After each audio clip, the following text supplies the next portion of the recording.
தம்பி வந்து பார்த்தீங்கன்னா ஹேர் கட்லாம் பண்ணி முடிச்சாச்சு. ஸோ வந்து முடியை வந்து நிற்கலையா ரொம்ப ஃபீல் பண்ணுறாரு. என்னன்னு வந்து இப்போ அவர்கிட்ட கேட்கலாம். என்ன ஆச்சு, என்ன பண்ணணும்? முடி ஒரு நாள் நிற்கவே மாற்றேன். இதால ரொம்ப பிரச்சனை ஆகுது. முடி நிற்காதனால பிரச்சனையாக இருக்குதா? முடி வாரினாலே ஒன்றும் செட் ஆக மாட்டேன். செட் ஆகலை. அவ்வளோதான். இப்போ என்ன பண்ணணும்? ஃபயர் கட் பண்ணணும். பண்ணால் சரியாயிடுமான்னு கேட்குறேன். தெரியலையா? தெரியல. தெரியாத அப்புறம் எதுக்கு இந்த நம்ம ஒரு தடவை பண்ணி பார்த்தா தான் தெரியும் நம்மளுக்கு. அப்படிங்களா?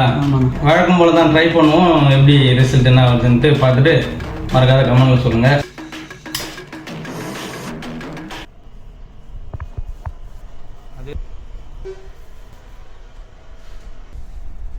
ஃபயர் கட் கேட்டாங்க, நம்ம ஃபயர் கட் வந்து பண்ணிட்டோம். இப்போ வந்து ஃபர்ஸ்ட் எப்படி இருந்துச்சு, இப்போ எப்படி இருக்கு அப்படின்ட்டு அவரே கேட்டுடலாம். முன்னாடி ரொம்ப இருந்துச்சு, இப்போ நல்லா இருபது இருந்துச்சா? சுற்றி இருந்துச்சுண்ணா. சுற்றி இருந்துச்சு. இப்போ நல்லா நிற்குது. நிற்குதா? எங்கே நிற்குது? ஓகேவா? ஓகே. நல்லா ஃபர்ஸ்ட்டை விட இப்போ நல்லா டிஃப்ரெண்ட் இருக்குது.